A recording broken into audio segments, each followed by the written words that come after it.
This is Join Us in France, episode 441, 441. Bonjour, I'm Annie Sargent, and Join Us in France is the podcast where we talk about France. Everyday life in France, great places to visit in France, French culture, history, gastronomy, and news related to travel to France. Today, I bring you a conversation with Elise Riven of Toulouse Guided Walks about Jean Jaurès and the city of Castres, where he was born. For the magazine part of the podcast, today I will go into superhosts on Airbnb. What's a superhost anyway? How do you get to be a superhost? How can that title of superhost be turned into a profitable business in France and all over the world, really? This podcast is supported by donors and listeners who buy my tours and services, including my itinerary consult service and my GPS self-guided tours of Paris on the Voice Map app. And you can browse all of that at my boutique, joinusinfrance.com/boutique. Somebody left this review of my Latin Quarter tour this week. Whoever it is said hugely enjoyed this tour and took 2 afternoons to complete. Still lots of places to return to as well. The amphitheater was a surprise, and it was great to find out so many interesting facts about Paris. I would highly recommend doing this tour and others too. A great way to get around the city on foot and finding places you'd probably walk past otherwise. Thank you very much, anonymous reviewer. The France boot camp is going to start 6 days from today. Woohoo! I so look forward to meeting all the bootcamp members. I have all my ducks in a row. It took an enormous amount of work. Now, if I can just get L'Entrecôte, the restaurant, to call me back to make sure we have a table for our big group for our farewell dinner, I will be very happy and all will be well with the world.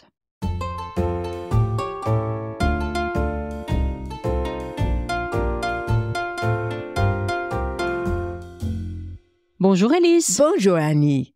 We have a great topic today. As always, we're going to talk about the city of Castres and mostly about Jean Jaurès. But we want to talk about the city first because it's a really adorable little city that doesn't get mentioned very much. We haven't done another episode about it. And we've both been there recently, so I think it would be great to start with the city. You were there just even more recently than me. What did you think? Well, I thought it was charming, and that in spite of the fact that I was there during the Christmas break, and so there were a lot of things that were actually closed, which is what happens when you get to small cities outside of the tourist areas. But Castres is surprisingly a charming, wonderful little place to visit. And it's certainly a place that's worth a good half a day, if nothing else, as a place to walk around, then visit the Jean Jaurès Museum, which is a very interesting place to see, have something to eat, but not where I ate, where you ate, probably. Yes, I will tell you in a minute. And enjoy the fact that it has a very beautiful old medieval and 17th, 18th century city center, and has this lovely river, the Agou, which runs right through the middle of the city. Yeah, it's a cute town. And if you're going to be going and visit the museums, there are 2 museums that are worth going to there. You have the Jean Jaurès Museum, which is open and has been open for a long time, and the Goya Museum, which I haven't seen, and it's closed right now, and we have no idea when it's going to reopen. Yes, unfortunately, the Goya Museum is a museum I've actually been to several times, although not in the very recent past. It's in a beautiful old 17th century building that was part of the Bishop's Palace for a long time. And the reason it's called the Goya Museum, Goya, of course, was a Spanish painter who lived at the end of the 18th and the beginning of the 19th century. And you can wonder why. Even me, I was like, why is there a Goya Museum in Castres, which is in the Tarn department, which is northeast or east of Toulouse? And it is because it was a legacy of a rich woman who had a huge collection of Goya prints and drawings, prints meaning engravings, and 2 series that are very famous by Goya. And she was from Castres. And when she died, she left all of her collection to the city, and they named the museum in honor of Goya, who's a very famous painter, even though That is probably what attracts a lot of people, but there are lots of other paintings in the museum. It's actually a great small art museum. Wonderful. And the Jaurès Museum, I thought, was adorable as well. It's kind of a creaky old museum, but it has a decent recap of the life of Jean Jaurès. Lots of photography mostly, and some busts and things like that. But it's the type of museum where you have to do a fair bit of reading. Otherwise, you don't get much out of it.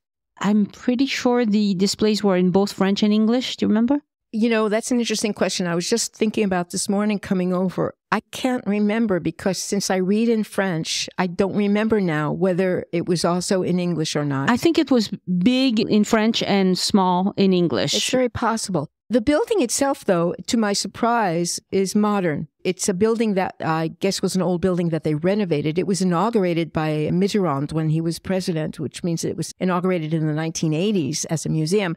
There was an old creaky one, really creaky, that was there before.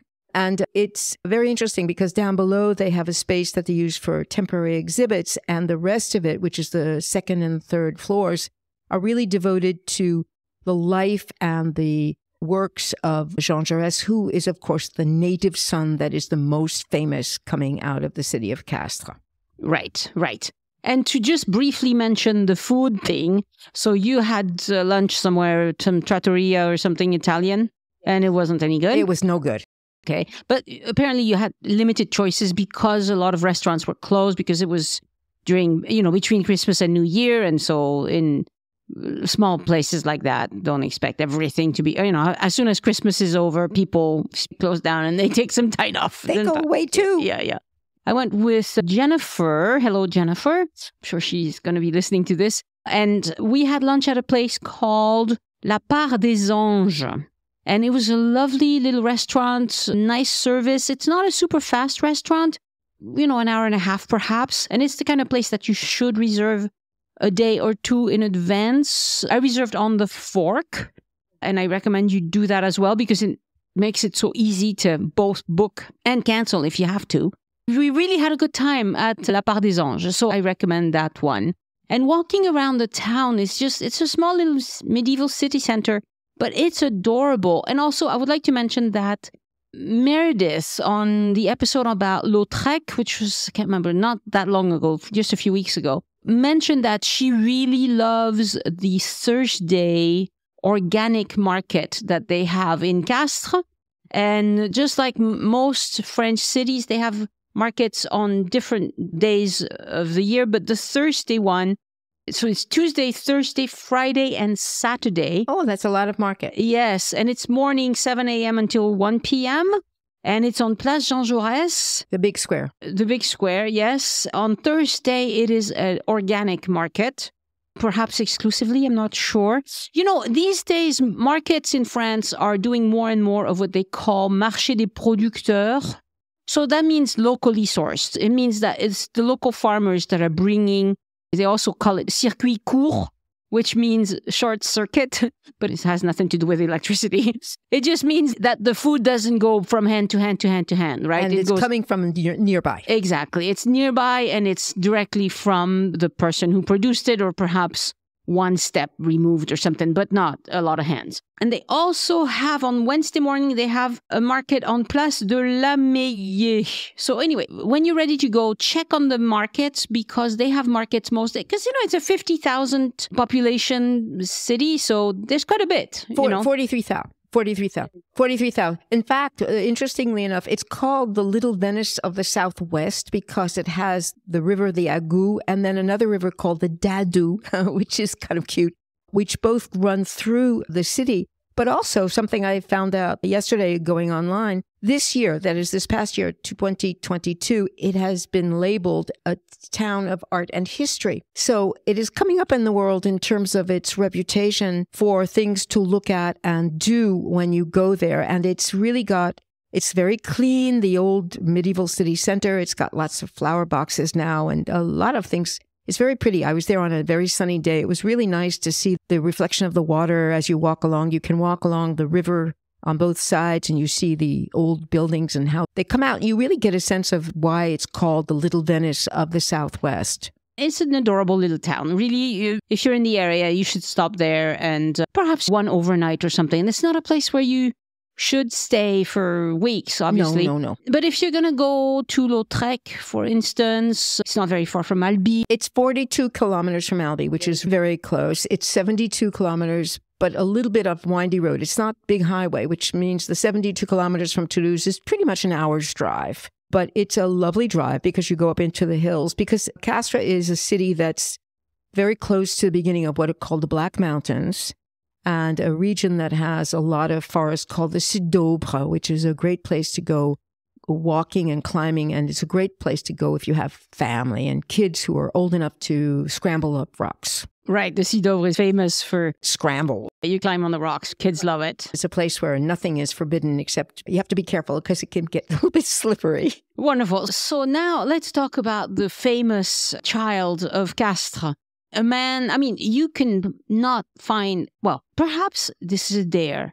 Can you find any place in France that does not have some building or road or place named after Jean Jaurès? Even a small place, I would bet that they do. I would venture to say you're right. Just as an idea, I looked this up because I really wanted to see. There are 320 elementary schools named after him. There are 53 high schools named after him. There is probably, as you say, not a town, aside from tiny villages, that does not have a street or a square named after him. You have at least two cities, Marseille and Toulouse, that have a metro stop and a huge avenue named after him. And of course, he is in the Panthéon. He is really considered to be a hero and a great statesman and part of the essential history of France. Right. And for that alone, we, of course, needed to talk about him so that to put him into context, because French history is not something that most visitors know all that much about, and that's fine. But at least know why this guy's name keeps coming back again and again and again, right? That is right. And I have to say, I knew some stuff about him, but having gone to the museum and really spending enough time to read most of what was in it, and then going back, looking at the pamphlets and going back online, I have come to admire him even more and know a lot more about him, in fact, you know. Right. So growing up in Toulouse, I grew up on Avenue Léon Blum, which intersects with Jean Jaurès. And they were both greats although Léon Blum is not as famous as Jean Jaurès, but in Toulouse it is huge. And you'll see, I'm sure that'll come up why as well. I think he wrote over 2,000 articles for La Dépêche du Midi, which is the local newspaper. Honestly, don't know how many he wrote, but it turns out that between writing for the Dépêche, writing for another newspaper called Le Petit République, and then the newspaper that he created called Humanité, which still exists and has changed. I mean, it's changed since he created it, but it's interesting that besides being a politician, a statesman, having a PhD in philosophy with a specialty in 18th and 19th century German philosophers, he was perfectly fluent in German, he was an incredibly prolific writer. Right. He wrote books and he wrote lots and lots of articles, and an orator as well. He wrote a lot of speeches. But I'll let you take it away, at least. Well, so Jean Jaurès, I don't even have written down all his other names. But let's just, because he had lots of them. He came from a nice upper middle class family. He was born in 1859 in Castres. This is why we have talking about Castres, obviously, and is put Castres really on the map anyway. He was, interestingly, from kind of upper class middle family. But what happened, he could have gone on just to be a typical middle-class person with a nice career and something. We're talking about a time when education is still not free for everybody in France. And so you had to have come from a privileged background to go through more than just 2-3 years of school and have a little bit of literacy. And it turns out that he has a brother, and I believe he had a sister as well. But at the age of 10, he was going to a religious school, but at the age of 10, they noticed that he was brilliant. You know, I have a step-grandson who's 11. I have to say that the idea that at the age of 10, adults can decide that a child is brilliant, you have to really be outstanding to be noticed in that way, I think. Well, there are a lot of parents who think their kids are brilliant, but it has to be somebody besides your parents that thinks you're brilliant. Exactly. No, you're right, because grandparents always think their grandchildren are the best and the most innovative and whatever. But so because he was considered to be so brilliant, he was given a scholarship at a time when even going to high school was considered to be really something only for a certain select part of the population. And so he was given the chance to go to school. And because the people who sponsored him thought that he was brilliant, they convinced his parents that he should not, he was apparently destined, it kind of made me laugh, to go to work for the Postal Service, which sounds like one of the most boring things you could possibly do with your life in any event. Yet very helpful, very useful. Especially now that they've eliminated stamps completely from French Postal Service. That's not quite right. That's not quite right. They're trying to computerize the services. In any event, he is sent to Paris, where he continues his schooling. And he goes into what basically is a kind of preparatory class so that he can go into one of the more prestigious high schools in Paris. And he is so brilliant. He is number one in his class in just about everything. And he went to Louis le Grand. He went to Louis le Grand, which I have to say, even though you would never know it, that's where my husband went. You know. Well, there you go. Fancy. Fancy. It's the high school that is in a magnificent building that's just behind the Pantheon. Yeah, right by the Pantheon. If you walk my tour, you'll walk by. I think I mentioned it. I didn't mention your husband. No, it wouldn't make a difference, to be honest. No. I knew your husband had gone, but I failed to mention him in my walking tour. I'm sorry to say. But I mentioned a few people, like this is where Macron went for high school. This is where a lot of famous French people go for high school. He was so brilliant, even in high school, that he gave a public speech at the age of 16 in front of the local préfet and the government, the local Parisian government. And so his career, even as an orator, began really young. He was apparently a firebrand. He was brilliant. He was brilliant in his way of speaking. He was putting ideas together that people hadn't really thought about.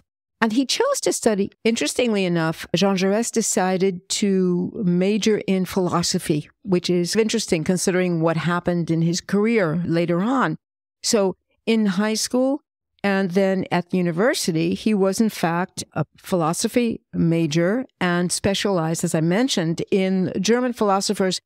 I'm not big on philosophy. I really don't know very much about them. But what I do know is that he really concentrated on philosophers of the 18th and 19th century who really talked about the material world and things that had very little to do with spirituality. His thing was not spirituality. His thing was relating to the life that people live, basically.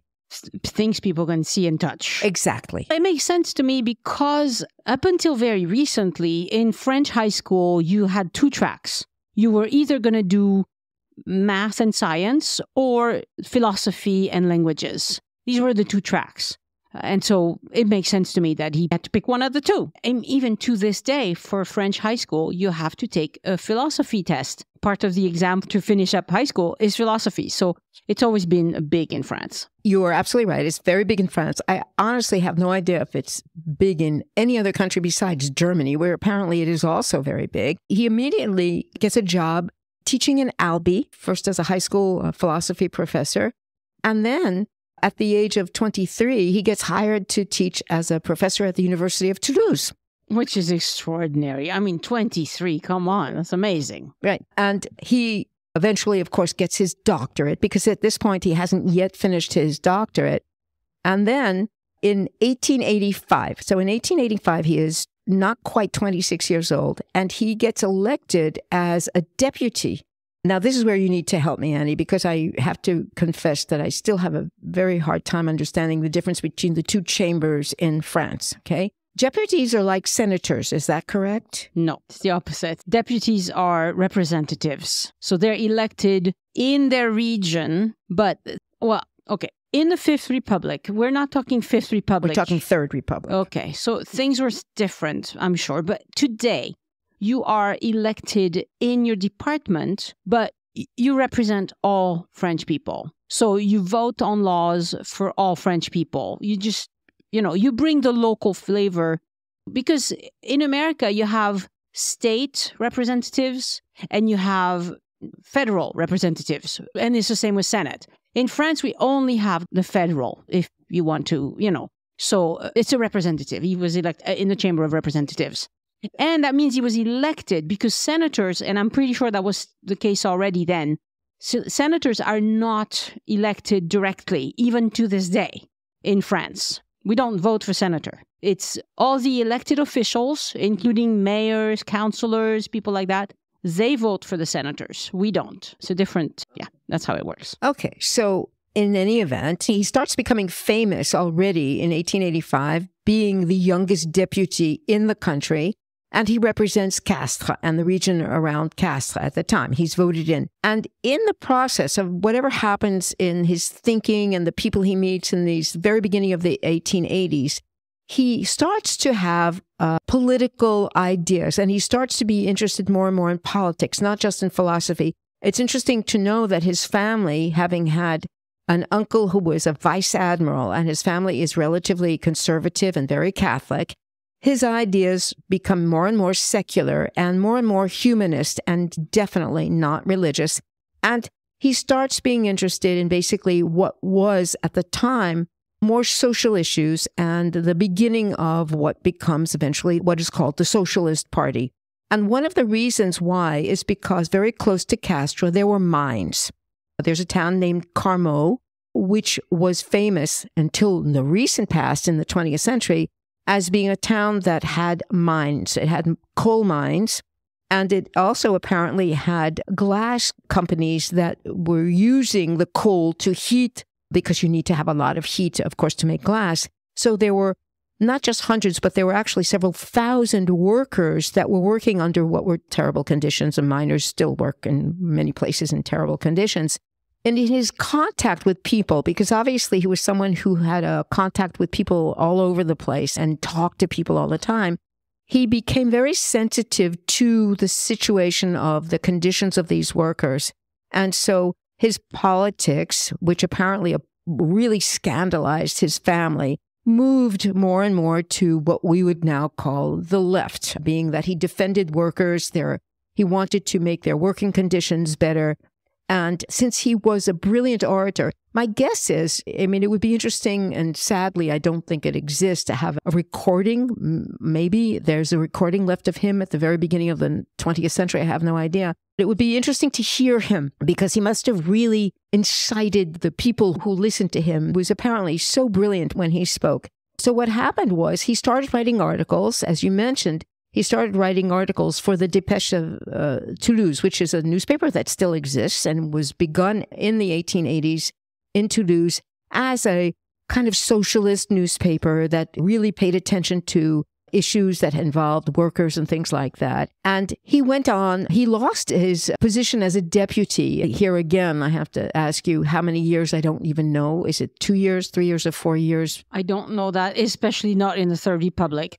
But it's true that he lost his bid for re-election, but then he ran in Toulouse instead. Exactly, exactly.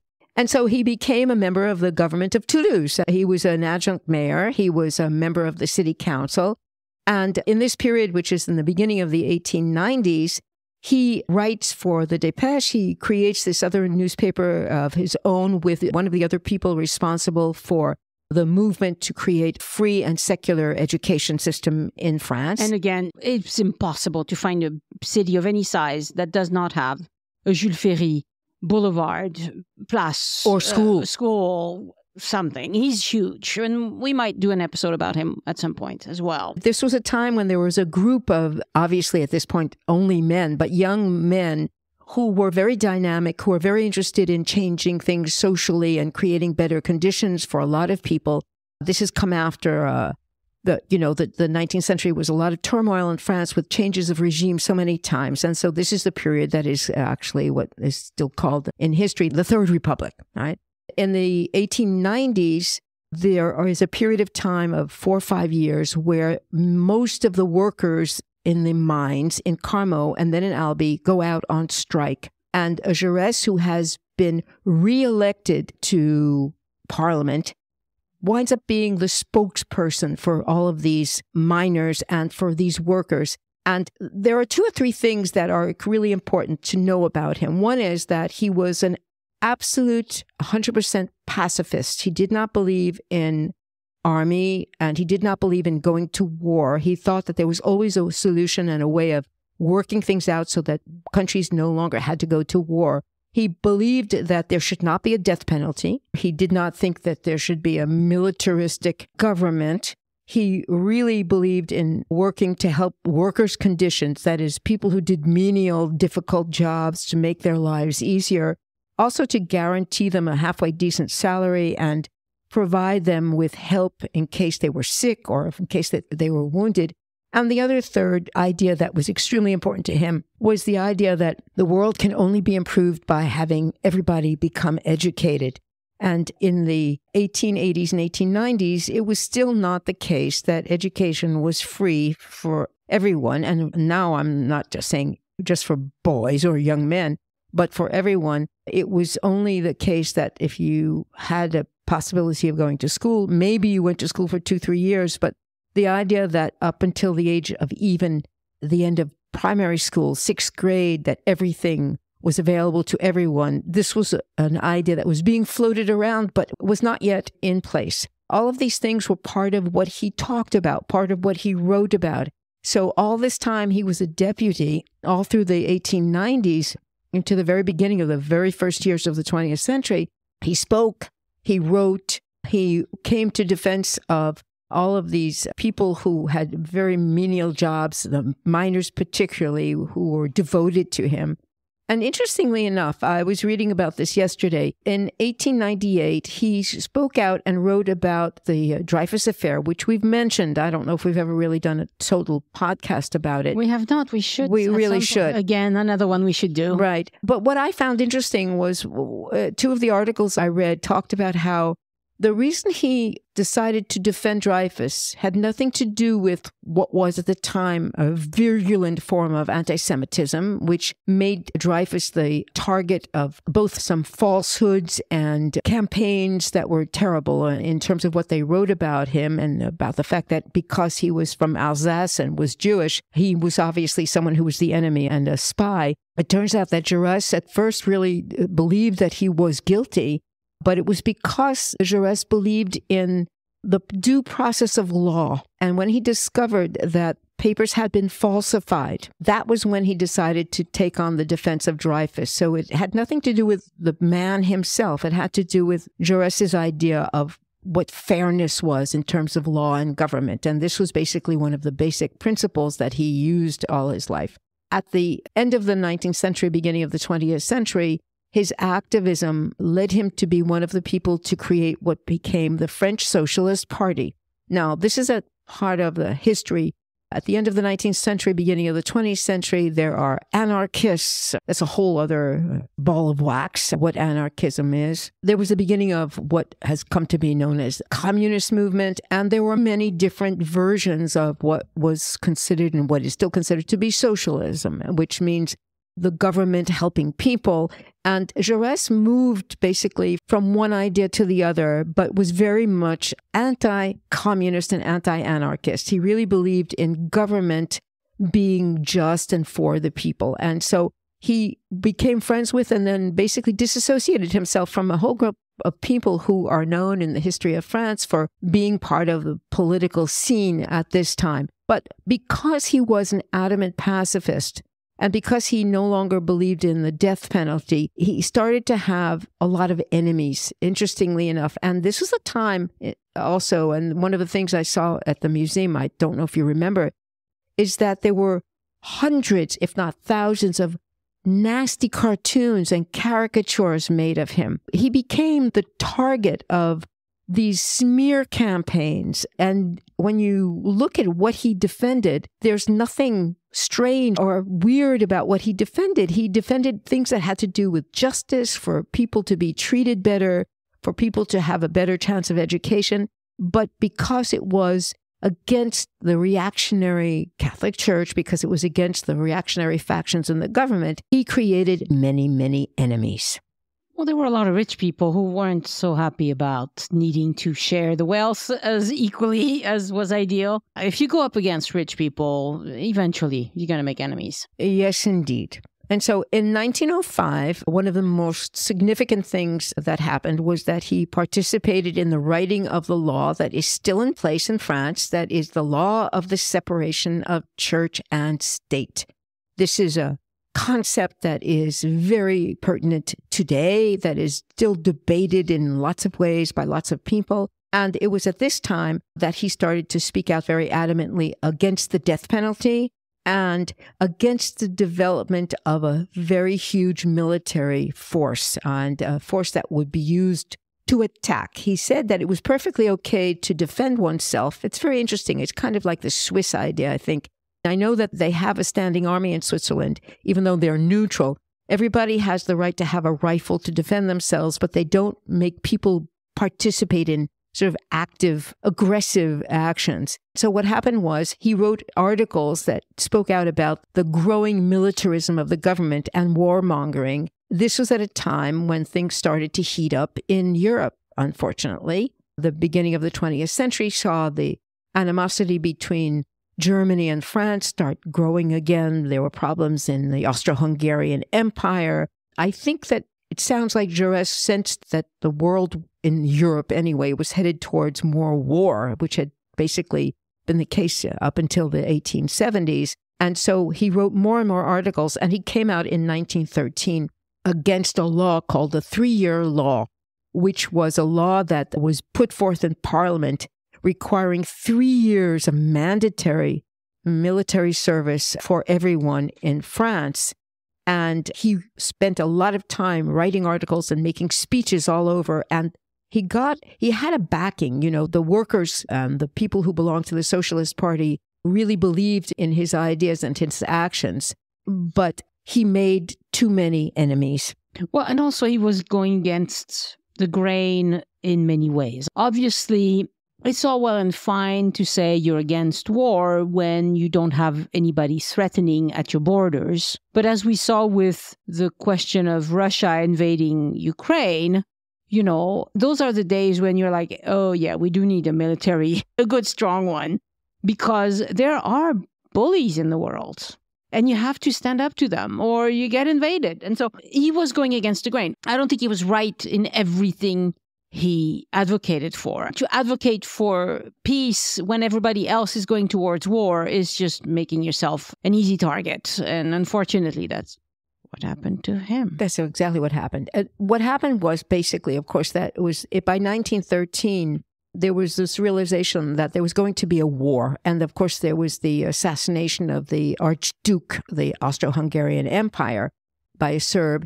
And France had signed an alliance, a pact with Russia, that if there was a war, and there was a war between Russia and Germany, or the middle part of Europe, basically, this is the pacts that are still made to this day. This is what we have with the European community as well, that France would join in a war. And when the Archduke was assassinated, this is when the rumbling started, and it was very clear that there was going to be war. And Jaurès organized a huge march that had thousands of people.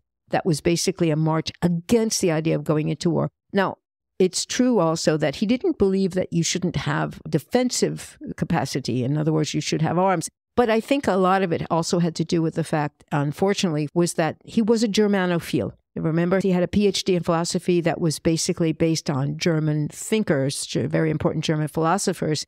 And he had a lot of friends who were part of the German Socialist Party because he really believed in a more international approach to dealing with things. And so, as you have hinted, of course, in 1914, on the 31st of July, he was about to go to write an article for his newspaper, the L'Humanité. And he and a group of friends went to dinner in a cafe called The Croissant. Would you believe that? Right near the office. And a man named Raoul Villain, interestingly, that was his last name, which of course means villain, who was apparently someone who was mentally disturbed, but also was someone who hated Jaurès' politics. He actually came up to the window of the cafe and shot him in the head twice, right through the window. And he died. I mean, they thought they would try to see if they could save him, but within 2 hours, they realized that there was no chance. He was shot directly in the head. And 3 days later, World War I began. Yep. So in a way, it was the end of an era of people who had very high ideals against suffering, against inequalities, against war. But unfortunately, ideals can't do much against militaristic and also people were just hateful. A lot of the population were hateful. If you read what was said about Jews, about anybody who was different, there was a lot of people very intolerant. He was the end of the optimistic era when progress was going to make the world a better place for all and all of that. And in some ways, we got back to that. And we're in a phase like that today, except that, Russia and Ukraine are a reminder that it's not always that way, unfortunately. No, you're absolutely right. And reading and writing up all of the notes and everything, it made me realize that he would have been one of the first people to say yes to a European organization, to a European committee, to the idea that there's a way of trying to bring people from different countries together. The irony is that he was hated, as you say, by many people for his anti-war, anti-militaristic ideas. And the irony is, of course, that in 1924, when the war was over and there was a more socialistic government, his ashes were taken to the Pantheon. That was the year he was declared a national hero for his ideas and for his ideals, I think, more than anything else. And there was a huge cortege of miners who went with the ceremony to take his ashes, which had been buried in a cemetery in Castres, and taken to the Pantheon, where he is, of course, till this day. A sad fact is that his only son enlisted in the army in 1915 and was killed 3 years later in 1918. There are many things that are very sad and ironic about the people in his family in relation to what he actually stood for. Very interestingly, the president, François Mitterrand, who was elected in 1981 as a socialist president, who was one of the first socialist presidents since the 1930s in France, one of the first things he did when he was elected was go to the Pantheon and pay his respects to Jean Jaurès. And he was the one who went to Castres in 1988 to inaugurate this museum in honor of Jean Jaurès, which is really significant because for him, Jean Jaurès was a symbol of another way of thinking, which, as you say, it's interesting that all these schools and streets and places all over France are named after him. But I wonder how many people really know why. Well, that's a good question. I don't remember being taught that much about Jean Jaurès when I was growing up. But of course, I don't remember very much about the history lessons I got as a child. It's later on in life that I was like, why are all these streets about Jean Jaurès, And eventually you just start wondering, and I've read, there's regularly articles about his life, about his work and all of that. He's definitely a hero. And I think he was, La Dépêche du Midi. So this is a newspaper that I grew up with because in Toulouse, there's no escaping. It was more of a centrist, left-leaning center newspaper. And I think he, even though he's the founder of L'Humanité, which these days is I don't even know if L'Humanité gets published anymore, perhaps only online. I think it's a weekly now instead of a daily. I think that's what it is. It's a communist paper. And up until the 80s in France, the Communist Party got 10% of the vote. Now it's not even 0.1% of a vote. It's minuscule compared to what it was. But we still have a strong kind of left, extreme left even, groupment of people around Mélenchon, who is another interesting character of French politics, but we're not going to get into that. But we still have this idea in France that you can fix things by helping the poor and less fortunate. And honestly, I think as a middle-class person, I have no desire to see anybody living on the streets or struggling, or I would rather they didn't. I would rather we did something to help them, because it doesn't do anybody any good to let these people in their terrible situations. You got to help them. We're all better off if we help them. Perhaps I'm just an optimist or whatever, but I think that's what we should do. So the ideals of Jean Jaurès are still very much alive in France, but I think on the war and on the business of no war, he was unfortunately wrong.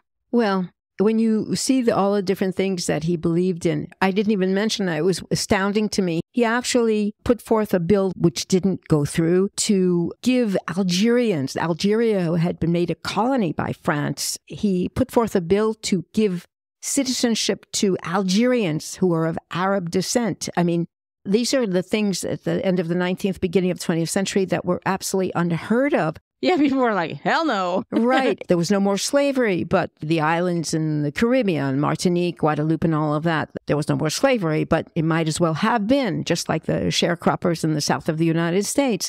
People's conditions were horrendous. He put forth another bill to try and improve their lot in life. I mean, really, in that sense, I find that I admire him more and more, all I read about him, which is because he really cared about people. That's basically, I think, the bottom line.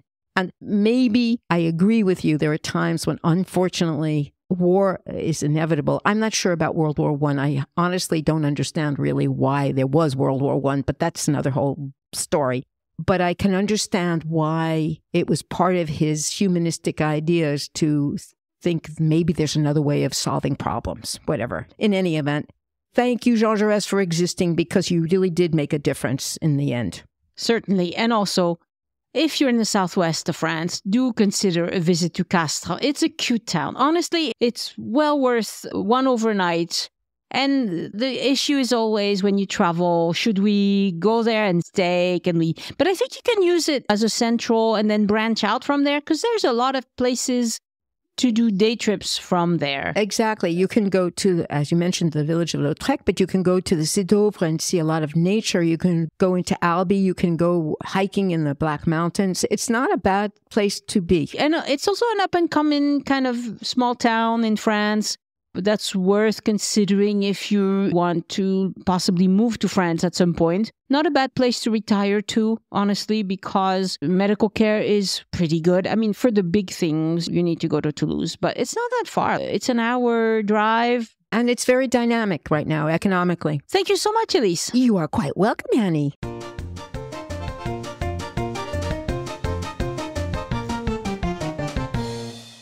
I would like to thank my patrons for their continued support by joining at patreon.com/join us, Patreon, join us, no spaces or dashes. You'll gain access to many exclusive rewards and a warm welcome to new patrons this week: William Paul, Amy, Shelley, Katie Stevens, Amy Stone, and Brian Apsley.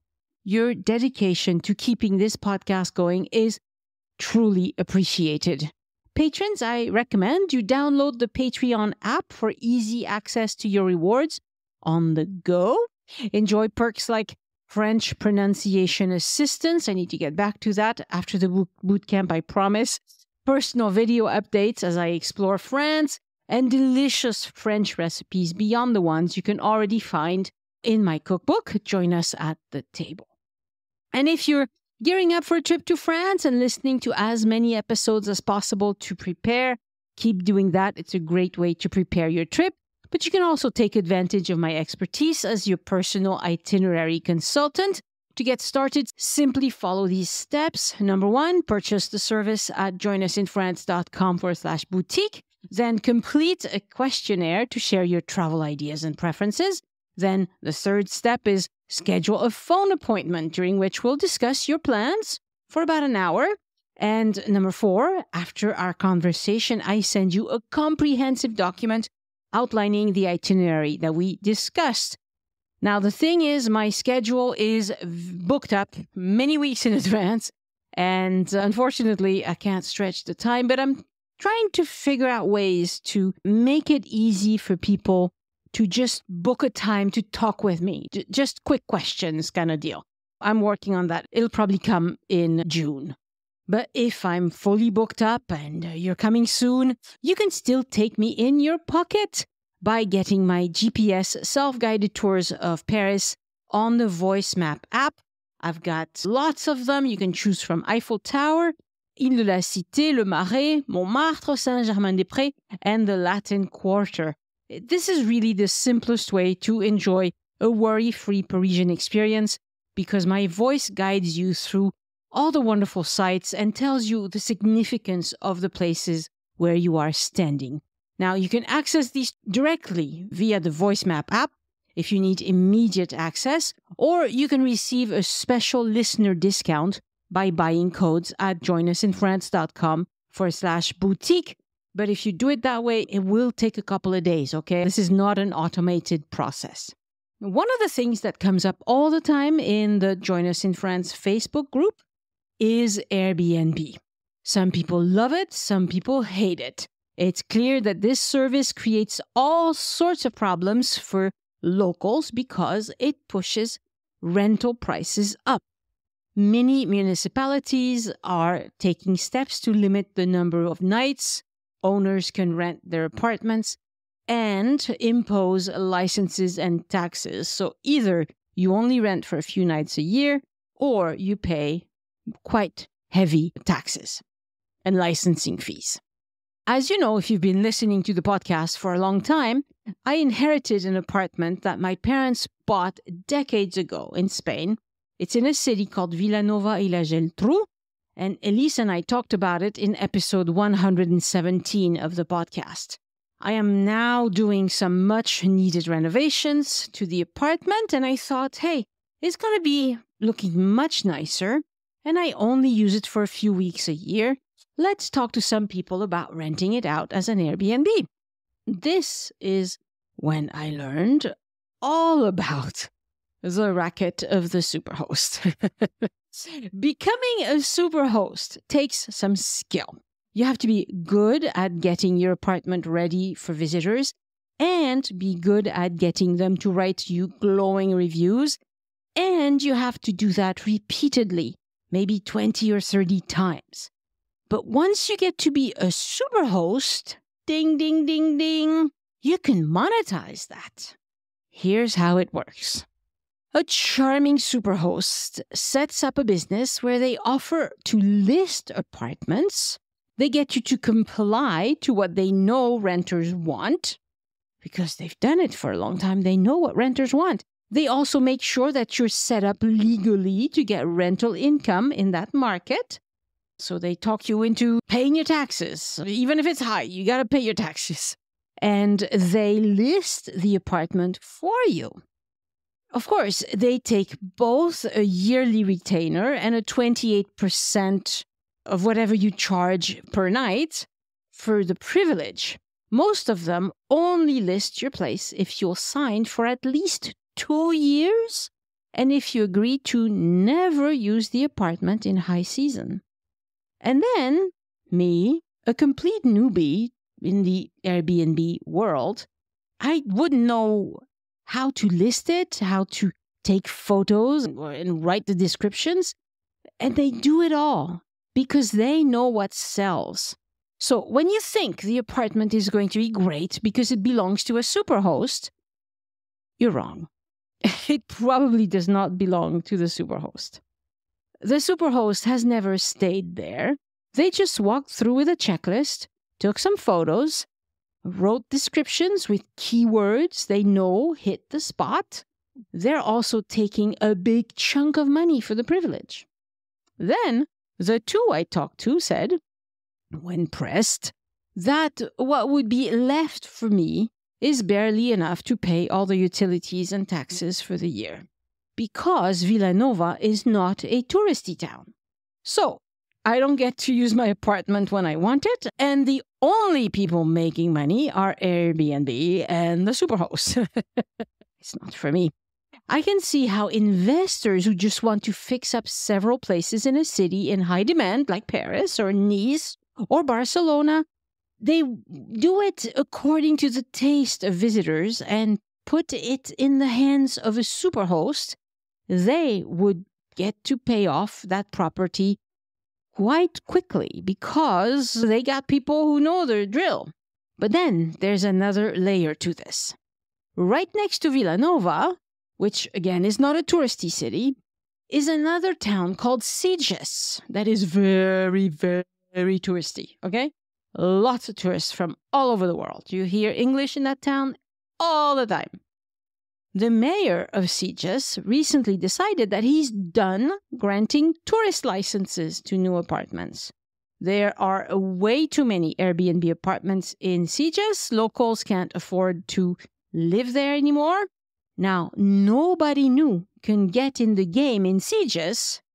The superhost I talked to said that investors are already coming to Villanova instead, where it's still quite easy to get a tourist license. The moral of the story is this. If you think you're renting an apartment when the owners go away on their own vacations, that's hardly ever what happens. Because even if these nice people going on vacation take the trouble to list their apartment for 2 or 3 weeks a year or whatever it is, they're not going to be a superhost. Nobody's going to rent that place. For one thing, it'll be so far down the search that nobody's going to see it. For another thing, if they're not in the game, they don't know what keywords to use, what sort of photos they should post, the story they should tell.